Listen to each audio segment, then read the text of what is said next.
அருட்பெரும் ஜோதி அருட்பெரும் ஜோதி தனிப்பெரும் கருணை அருட்பெருஞ்சோதி.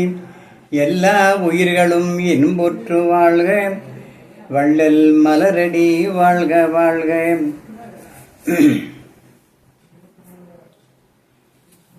உலகெங்கிலும் உள்ள தமிழ் பெருமக்களே, சான்றோர்களே, தமிழ் அறிஞர்களே, தாய்மார்களே, உங்கள் அத்தனை பேருக்கும் என்னுடைய இந்த இனிய மாலை பொழுதினுடைய வணக்கத்தை, வந்தனத்தை தெரியப்படுத்திக் கொள்ளுகிறேன்.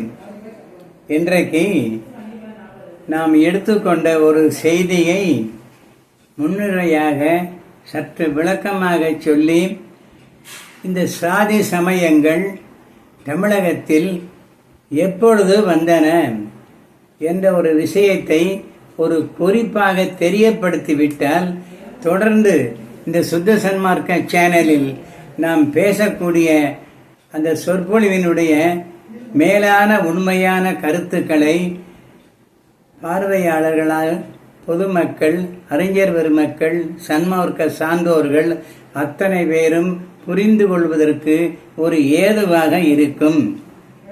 அதாவது, நம்முடைய தமிழகத்தில் சாதிகள் சங்க காலத்தில் இருந்ததாக தெரியவில்லை.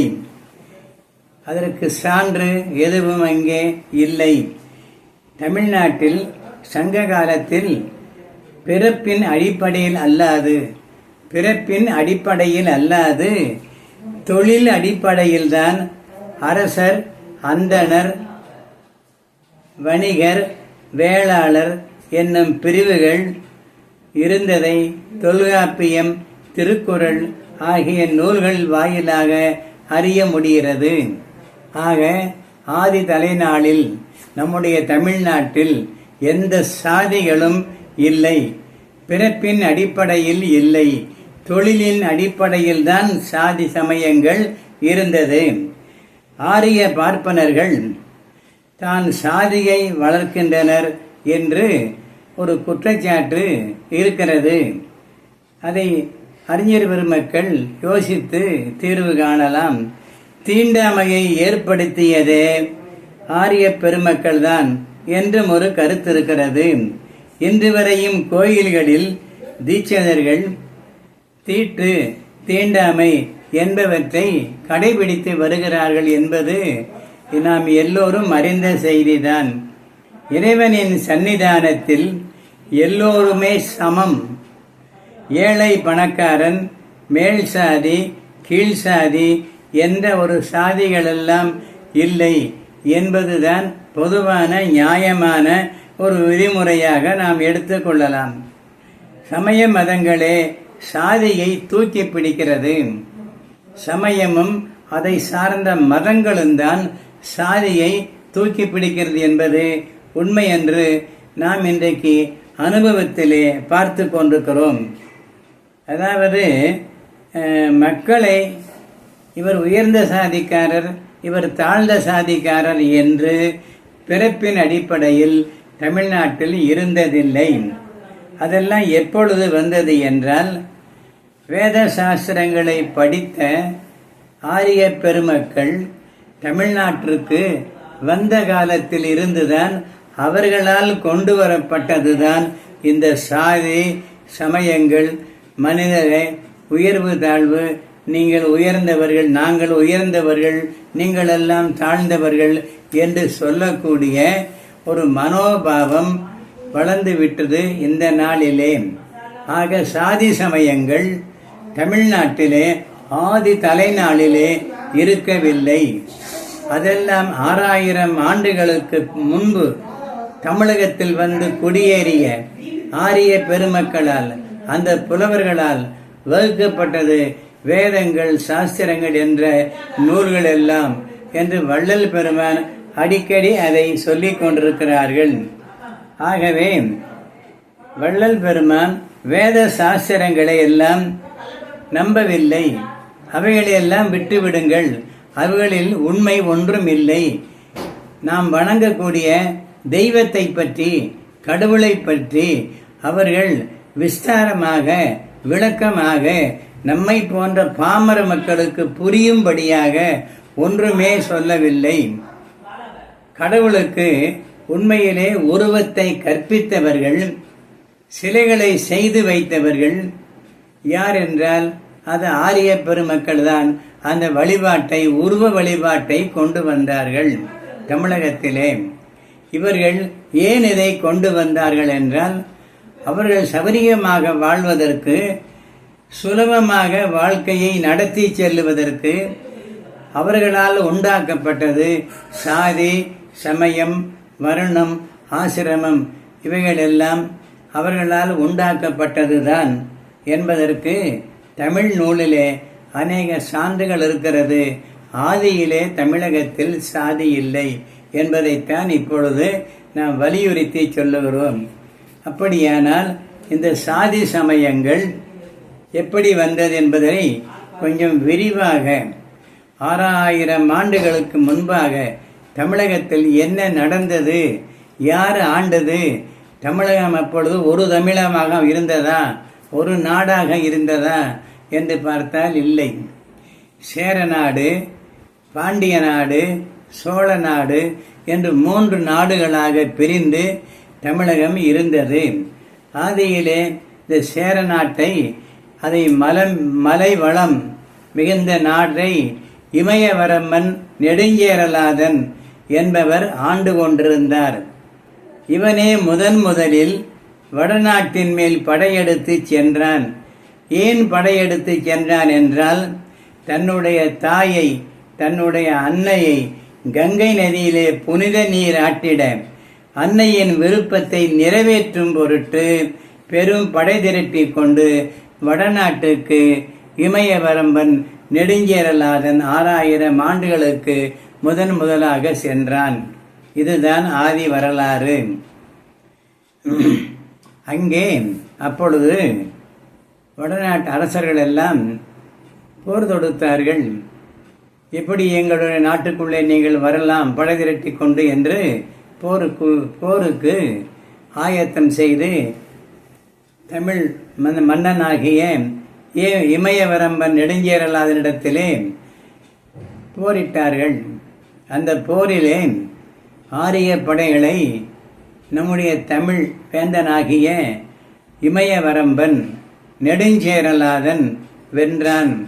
அதன் பிறகுதான் இமயமலை வரை சென்று தன் தாயை அந்த இமயமலை பர்வதத்திலே இருக்கக்கூடிய கங்கை நதியிலே நீராட்டம் செய்வித்து அந்த அம்மானுடைய தாயினுடைய மனங்குளிரை செய்து நாட்டுக்கு திரும்பி வரும்போது தன்னுடைய வில் கொடியை இமயமலையிலே பொறித்தான்.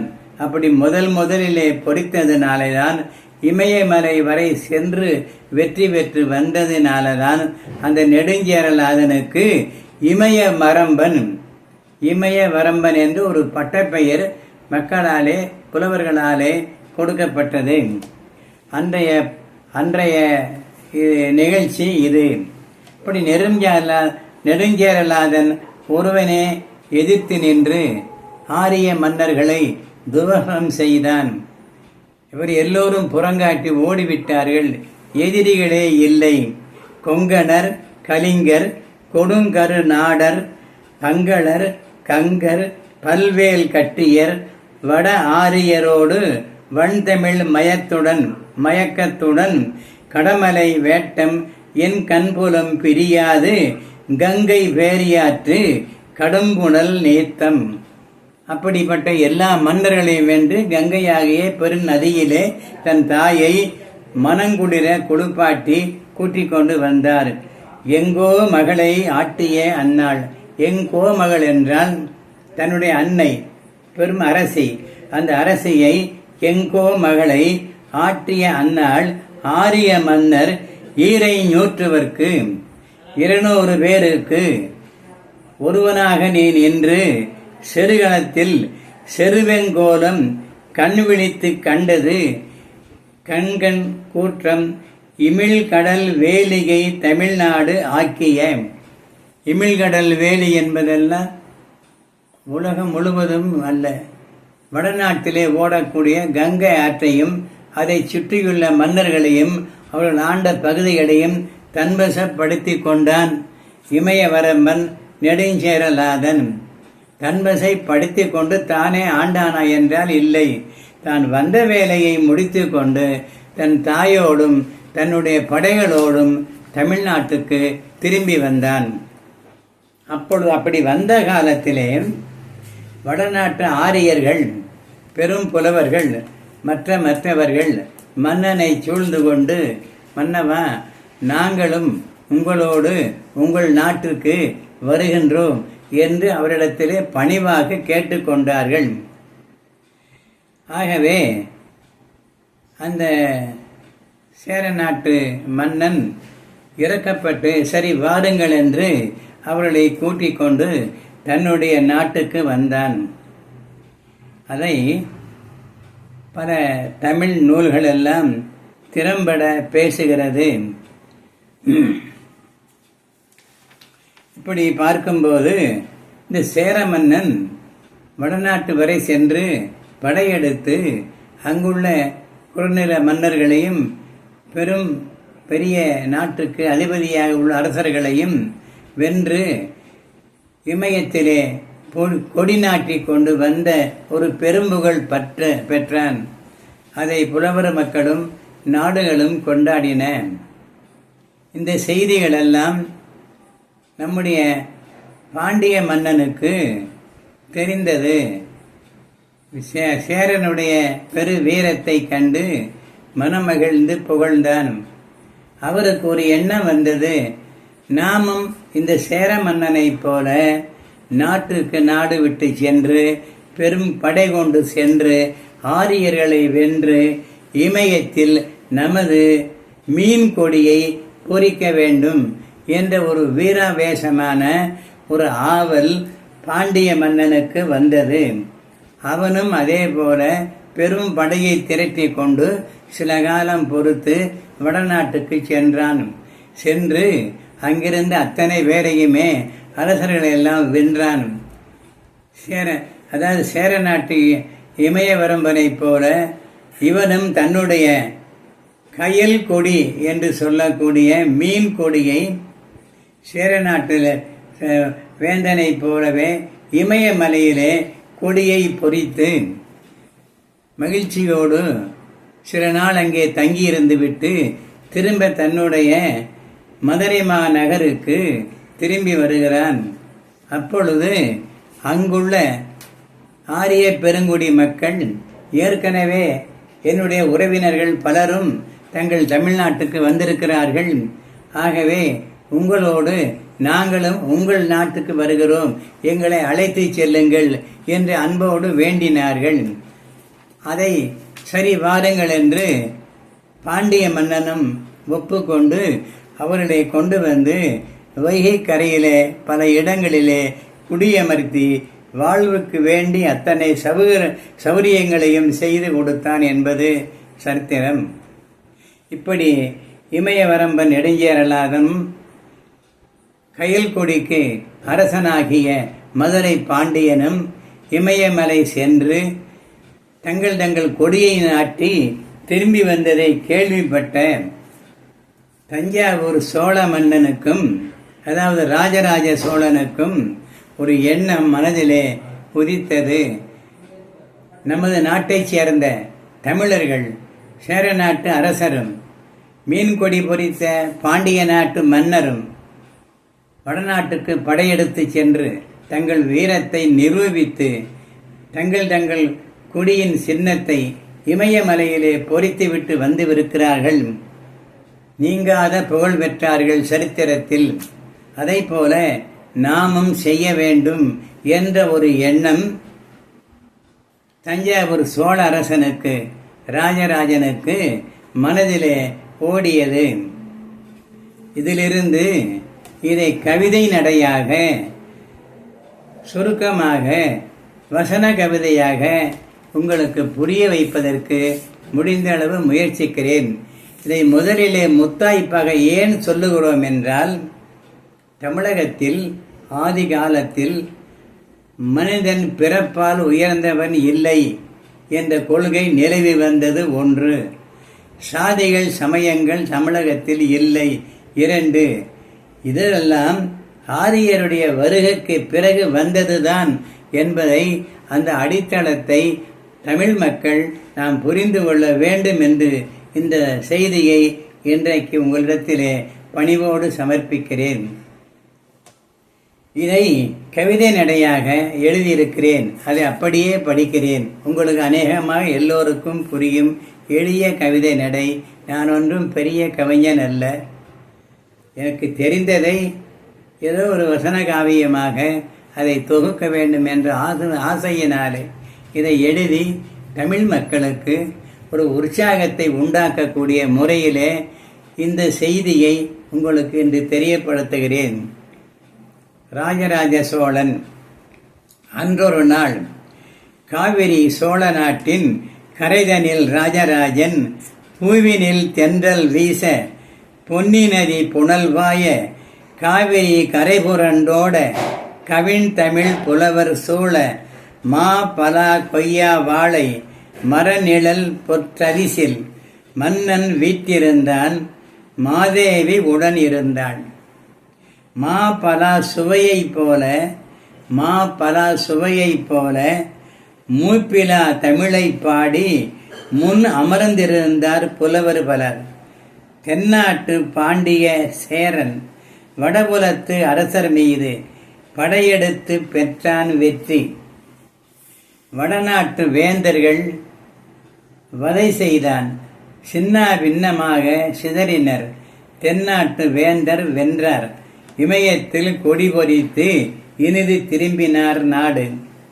சோழ மன்னனின் மன ஓட்டம் இப்படியெல்லாம் பாண்டிய மன்னனும் சேர மன்னனும் வடநாட்டுக்கு படையெடுத்து சென்று வெற்றி பெற்று வந்த செய்திகள் நிழல் படம் போல அன்றொரு நாள் காவிரி கரையிலே வீற்றிருக்கும் போது எண்ண ஓட்டத்தோடு இதை சிந்தித்துக் கொண்டிருந்தான் சோழ மன்னன். சோழ மன்னனின் மன ஓட்டம் நாமும் இவ்வாறு படையெடுத்து செல்ல வேண்டும் என்று உறுதியாக ஒரு திட்டத்தோடு அந்த சிந்தனையை அதில் ஈடுபட்டிருந்தான். இமயத்தில் புலிக்கொடி பொறித்திட எண்ணினான். அவர்களைப் போல தானும் இமயத்தில் புலிக்கொடி பொறித்திட எண்ணினான். பொன்றா புகழ்பெற்ற சோழன் புறப்பட்டான் வடபுலம்.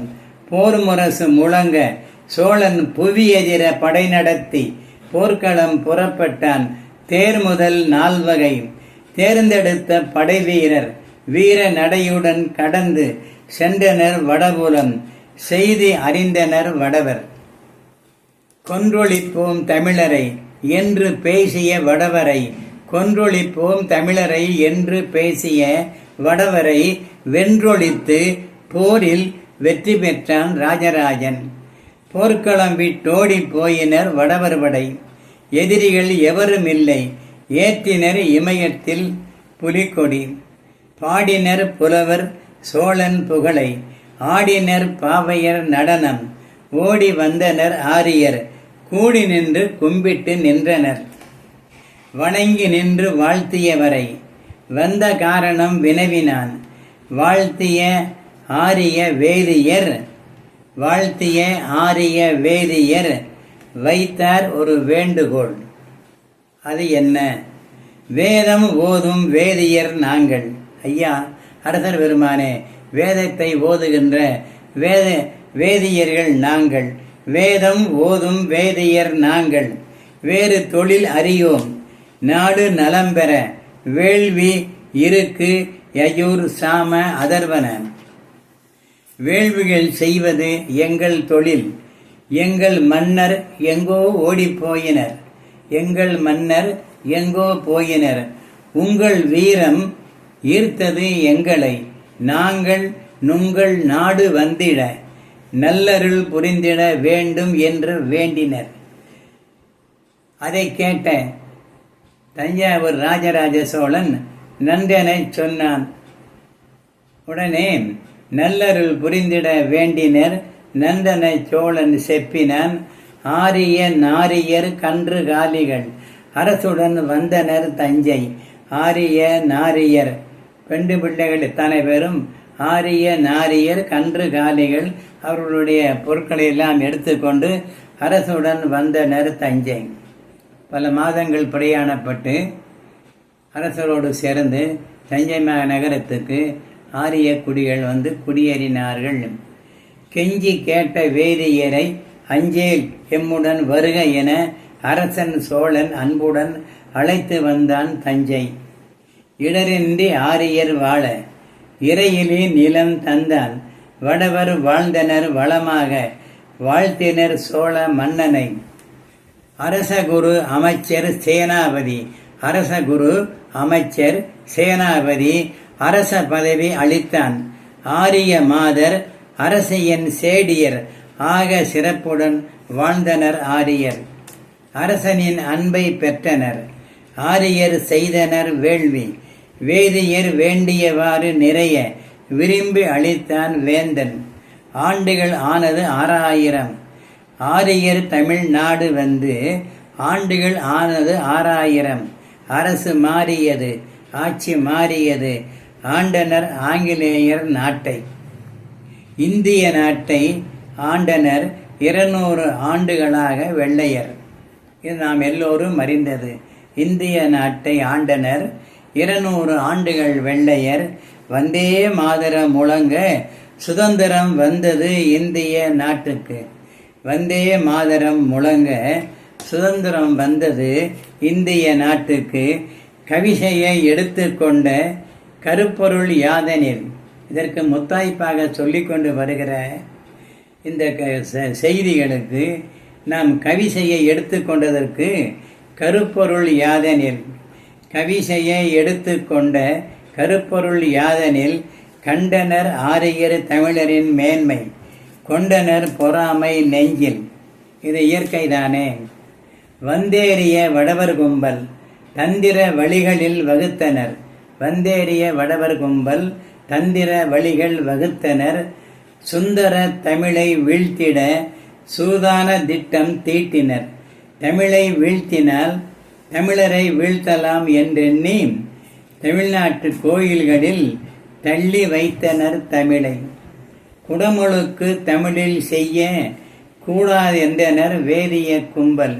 இடமிலை கோயிலில் தமிழுக்கு என்று கொக்கரித்து எழுந்தனர்.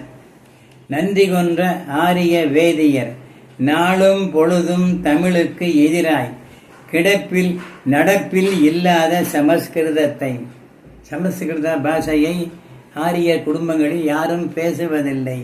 நடப்பில் இல்லாத சமஸ்கிருதத்தை நடக்க வைத்திட முயன்றனர்.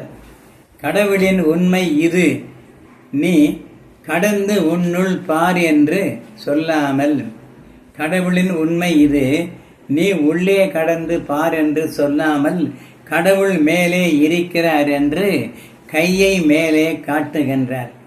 கற்றவர் கல்லாதார் எல்லோரும் கடவுளை வானத்தில் தேடுகின்றார். நற்றவர் சீலர் ஆரியர் என்று நம்பிய மக்களை ஏய்க்கின்றார். 6000 ஆண்டாய் தமிழரை ஆரிய மதங்கள் ஆட்டி படைக்குது.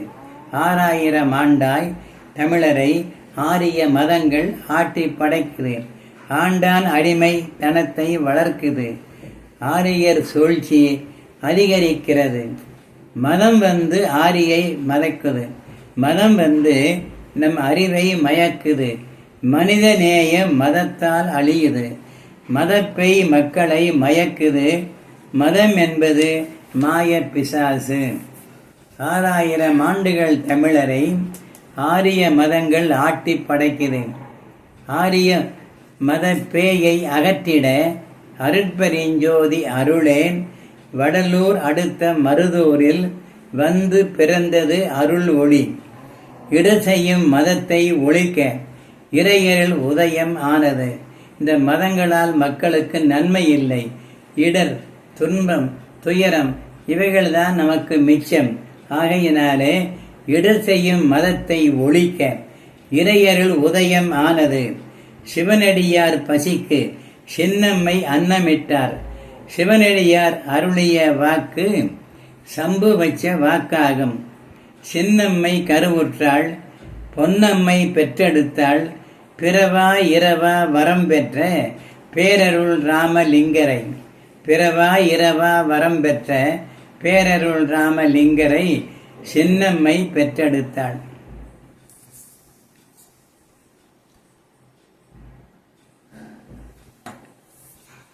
வள்ளலார் பிறந்தது மருதூரில், வாழ்ந்தது சென்னை மாநகரில்.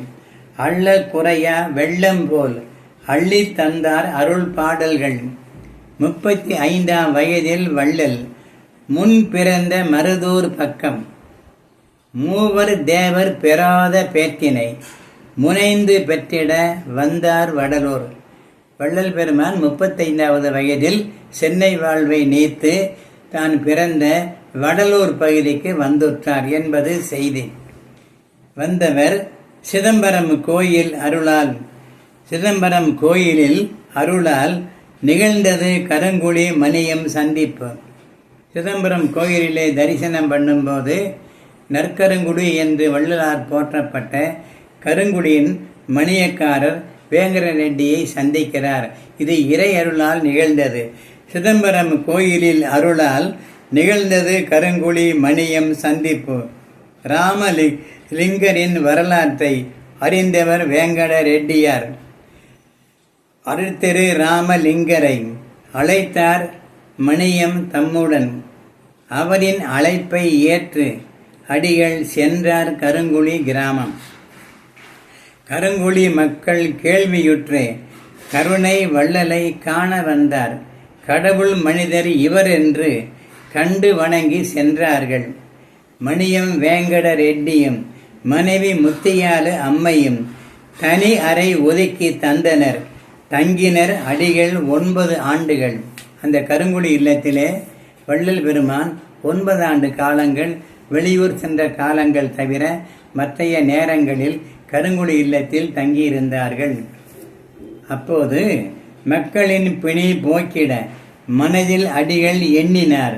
சித்த வைத்தியர் பலருண்டு, சுத்த வைத்தியர் அடிகள் மட்டுமே.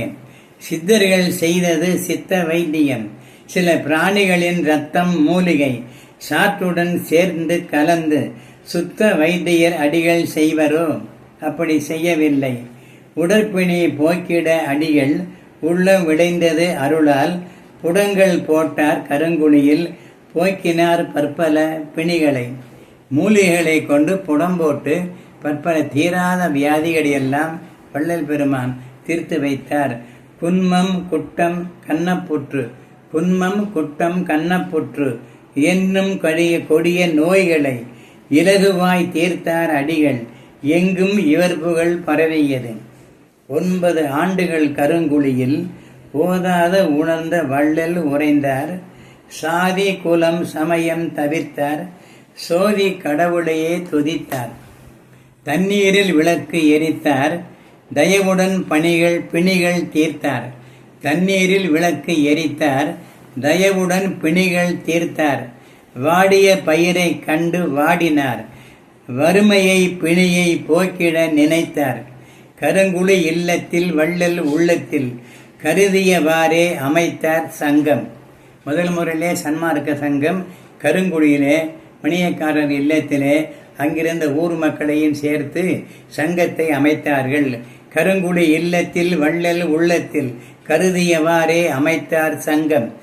சுருதி என்னும் வேத கருத்துக்கள் சூது நிறைந்தது என்று சொன்னார் வள்ளல். சுருதி என்பது வேத கருத்துக்கள். அது சூதானது என்று, சூதுபாது உடையதென்று வள்ளல் அந்த காலத்திலேயே சொன்னார்கள். மருதூர் மாமணி வந்தார் வடலூர். மருதூரில் உதித்த மாமணி வந்தார் வடலூர். மக்களின் பசிப்பிணி போக்கிட நினைத்தார். கருங்குழி இல்லத்தில் இரவு தோறும் கடவுளை வேண்டி அழுதார் தொழுதார். பொருள் தர வேண்டும் என்றார். புண்ணியே நின் அடிமை என்றார். தாயே பெருந்தயவே என்றார். தாழ்கதவம் இறக்க கண்டார். தகை சார்ந்த அடியார் வந்தார். தந்தார் பெருமான் கையில் ஒன்று. பிடிநாளும் மகிழ்ந்துனது மனங்கொண்டபடியே பேரறம் புரிக என்று ஆசி வழங்கினார். பேரறம் செய்துருக என்றே பெருமானை வாழ்த்தி சென்றார். தக்கார் பார்வதி புறத்து மக்கள் தந்தனர் 80 காணி நிலம். வள்ளல் பெருமானுக்கு ஊர் மக்கள் கூட்டம் போட்டு வள்ளல் பெருமான் கேட்டுக்கொண்டபடிக்கு தன்னுடைய விளை நிலங்களை, பசுமையான நெல் விளையக்கூட நிலங்களை தக்கார் பார்வதி முரத்து மக்கள், தகுதி உடைய அன்புள்ள பெரும் கருணை உள்ளம் கொண்ட பார்வதிபுரத்து மக்கள் 80 காணி நிலத்தை வள்ளலார் ராமலிங்க அடிகளால் பெயருக்கு இனாம் பட்டா செய்து கொடுத்தார் அந்த காலத்திலே.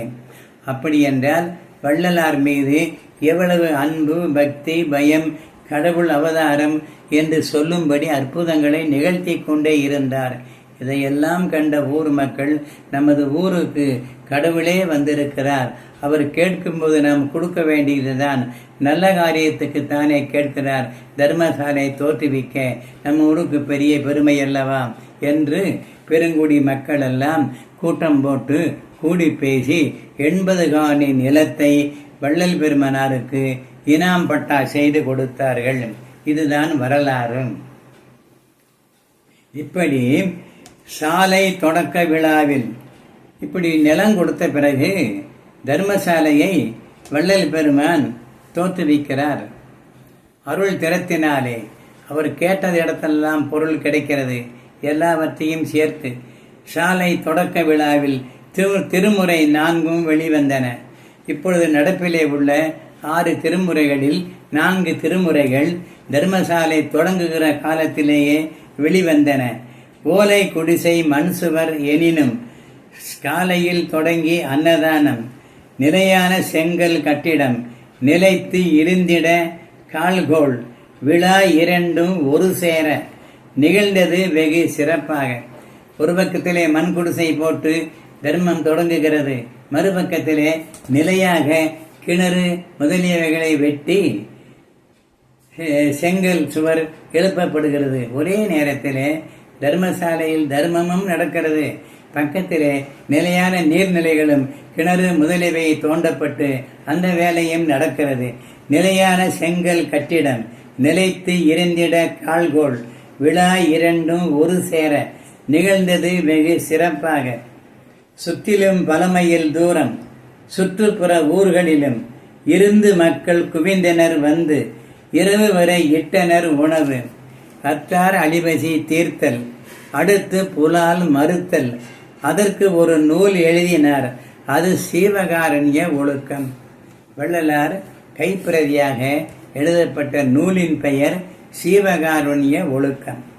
சன்மார்க்க போதினி பள்ளி சாலைக்கு சற்றே தள்ளி ஆபாலர் கற்றனர் கல்வி, அனைவருக்கும் அது பொது பள்ளி. ஆபாலர் கற்றனர் கல்வி, ஆபாலர் என்றால் மாடு மேய்க்கக்கூடிய சிறுவர்கள். ஆபாலர் கற்றனர் கல்வி, அனைவருக்கும் பொது பள்ளி. அறம் பொருள் இன்பம் வீடு, அந்தகன் வருமுன் தேடு. அறம் பொருள் இன்பம் வீடு, அந்தகன் வருமுன் தேடு. அந்தகன் என்பது யமன். யமன் நம்மை பிடித்து கொண்டு போவதற்கு முன்பாக அறம் பொருள் இன்பம் என்ற 3ஐயும் பெற்றுக்கொள்ள வேண்டும் என்று வள்ளலார் விரும்பி சன்மார்க்க திங்கள் 7 சாலையில் நடத்த ஏற்பாடு. சன்மார்க்க திங்கள் 7 அதாவது மாத பிரதி போல சன்மார்க்க திங்கள் 7 சாலையில் நடத்த ஏற்பாடு. கடவுளின் இயற்கை விளக்கம், கருணையும் சிவமும் ஒன்றே, கடவுள் அருளை பெற்றிட கடும் பசிக்கு உணவு அளிப்பீரே. சாலை நிறுவிட பெற்றது, சாலையில் உறைந்தார் வள்ளலார். கருங்குடி இல்லத்திலிருந்து சாலை திறக்கப்பட்ட பிறகு தர்மசாலைக்கு வள்ளலார் இங்கே குடிபெயர்கிறார். சாலை நிறுவ பெற்றது, சாலையில் உறைந்தார் வள்ளல். சன்மார்க்கம் வளர்ச்சியுற்றது, சங்கமும் சாலைக்கு வந்தது. கருங்குடியில் ஏற்படுத்தப்பட்ட சன்மார்க்க சங்கத்தை சாலைக்கு கொண்டு வந்து விட்டார். வள்ளலார் பாடிய பாடல்களை வரிசைப்படுத்தி தொகுத்தவர் வள்ளலின் தலைமை மாணாக்கர் வரகவி புலவர் வேலாயுதனார். வள்ளல் பெருமானியை சோதித்து தனக்கு கல்வி சொல்லிக் கொடுக்க இவருக்கு தகுதி இருக்கிறதா என்று சோதித்து தன்னுடைய ஆசிரியராக ஏற்றுக்கொண்ட திறமை மிக்க பெரும் புலவர். வள்ளலார் பாடிய பாடல்களை வரிசைப்படுத்தி தொகுத்தார் வள்ளலின் தலைமை மாணாக்கர் வரகவி புலவர் வேலாயுதனார். அச்சிட அனுமதி பெற்று தந்தவர்.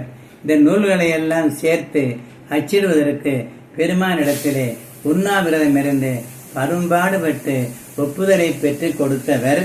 அச்சிட அனுமதி பெற்று தந்தவர் அடிகளின் நண்பர் இறுக்கம் ரத்தினம் சாமி. இறுக்கம் ரத்தினம் என்பவர் ஒரே இல்லத்திலே வள்ளல் பெருமான் குடும்பமும் எழுகுனர் வீராசாமி பிள்ளை தெருவில் வள்ளலார் குடும்பம் இறுக்கம் ரத்தினசாமி குடும்பமும் ஒரே இல்லத்தில் பல ஆண்டுகள் உறைந்தார்கள். அச்சிட அனுமதி பெற்று தந்தவர் அடிகளின் நண்பர் இறுக்கம் ரத்தினம்.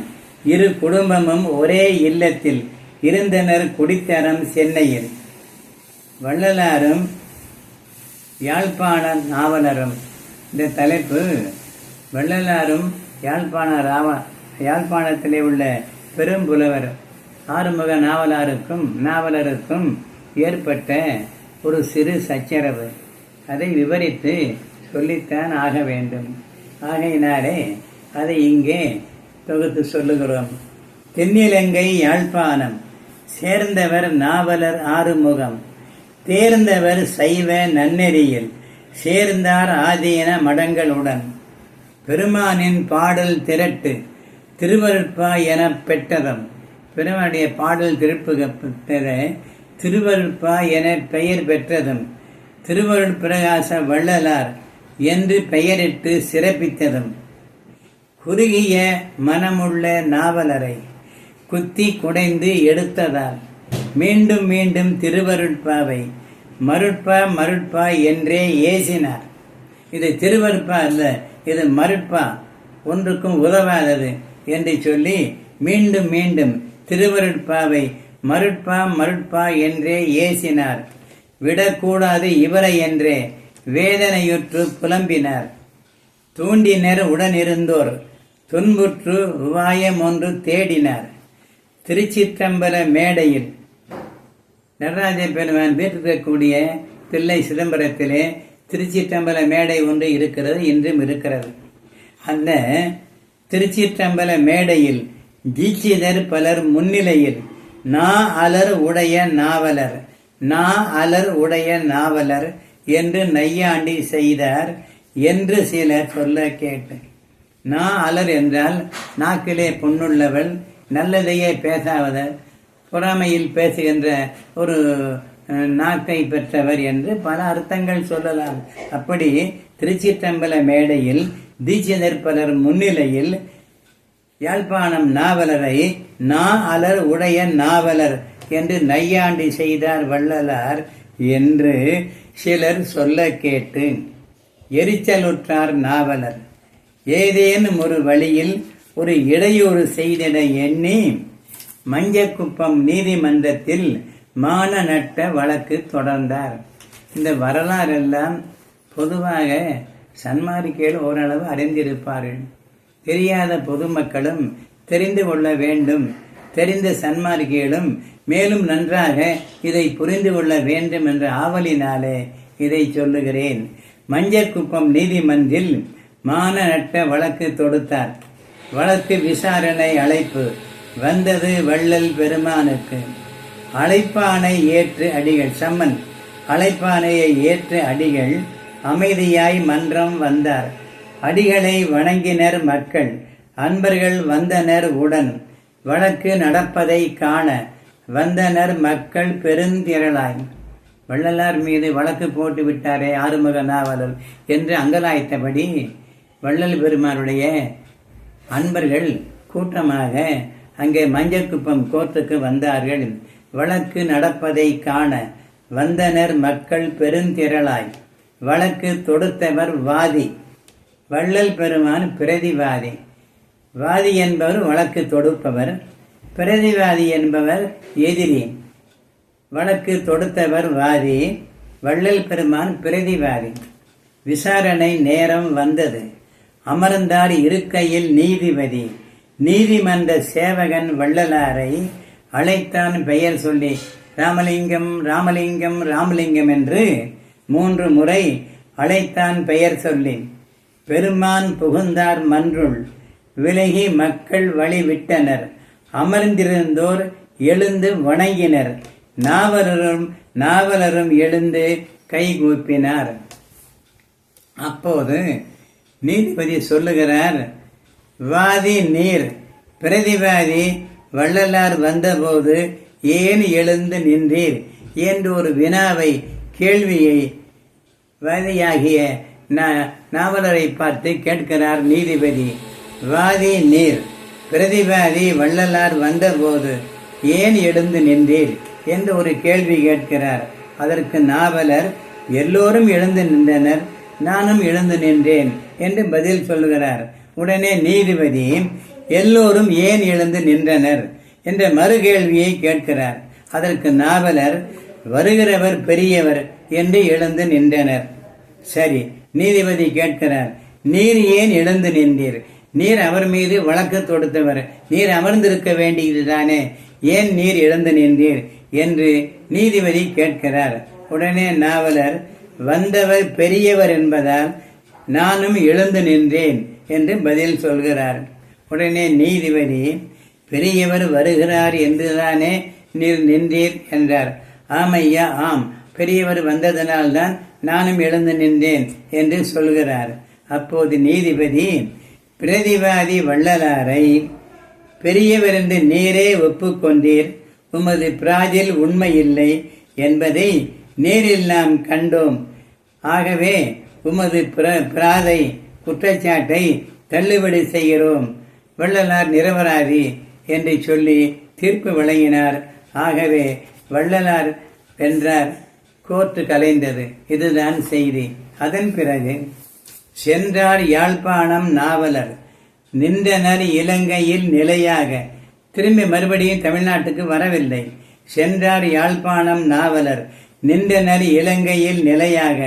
நிகழ்ந்தது அருட்பா மருட்பா வாதம், நீடித்து நடந்தது 50 ஆண்டுகள். நீதிமன்றத்தில் வென்றது அருட்பா, நின்றது அருட்பா மருட்பா போர், நிலைத்தது அருட்பா உலகெங்கும், நின்றது மக்கள் நெஞ்சத்தில் என்று அந்த கோர்ட்டு கலைந்த பிறகு, எல்லோரும் சென்ற பிறகு இந்த மாதிரி ஒரு செய்தி அவர் மறைவுக்கு பிறகு, யாருடைய மறைவுக்கு பிறகு? ஆறுமுக நாவலர் இறப்புக்கு பிறகு மீண்டும் வள்ளலாரால், அதாவது அருப்பா மறுப்பா என்று அவரால் தொடங்கப்பட்ட அந்த போரானது ஒரு 50 ஆண்டு காலம் தமிழகத்திலே நடந்தது. அந்த தமிழகத்திலே நடந்து வரும்போது சன்மார்க்க சங்கத்தார்கள் எல்லாம் சேர்ந்து ஹைகோர்ட்டிலே ஒரு வழக்கு தொடுத்தார்கள். அருட்பா மருட்பாவா, உண்மையா அருட்பாதானா என்று பல அறிஞர் பெருமக்களும் வாதி பிரதிவாதிகளும் வக்கீல்களும் சேர்ந்து தொடர்ந்து இந்த வழக்கை நடத்தும்போது நீதிமன்றத்தார் வள்ளலாருடைய நூல்கள், அவர் பாடிய பாடல்கள் அருட்பாதான் என்று தீர்ப்பளித்தார்கள். அத்தோடு 50 ஆண்டு காலங்கள் நடந்து வந்த அந்த அருட்பா மருட்பா போர் நிறைவு பெற்றது. மேலும் இதை இன்றோடு நிறைவு செய்து இதனுடைய தொடர்ச்சியாக சன்மார்க்க பணி செய்ய இறைவனுக்கு கட்டளையிட்டார். அது என்ன என்று நாளைக்கு பதிவிலே உங்களிடத்திலே பேசுகிறேன் என்று இதுவரைக்கும் இந்த பதிவினை கேட்டுக்கொண்டிருந்த சன்மார்க்க சான்றோர்களுக்கு, பெரியோர்களுக்கு என்னால் இயன்ற விளக்கத்தை சொல்லியிருக்கிறேன். மேற்கொண்டு அவரவர்கள் திருவெடுப்பாவையும் உரைநடை பகுதியையும் ஆழ்ந்து படித்து தெளிவான விளக்கத்தை பெற்றுக்கொள்ள வேண்டும் என்று அன்போடு கேட்டுக்கொள்கிறேன். நாளை சந்திப்போம். அருட்பெரும் ஜோதி, அருட்பெரும் ஜோதி, தனிப்பெருங்கருணை அருட்பெருஞ்சோதி, அருட்பெரும் ஜோதி, அருட்பெருஞ்சோதி, தனிப்பெருங்கருணை அருட்பெருஞ்சோதி. எல்லா உயிர்களும் என்புற்று வாழ்க, வள்ளல் மலரடி வாழ்க வாழ்க. நிறைவு.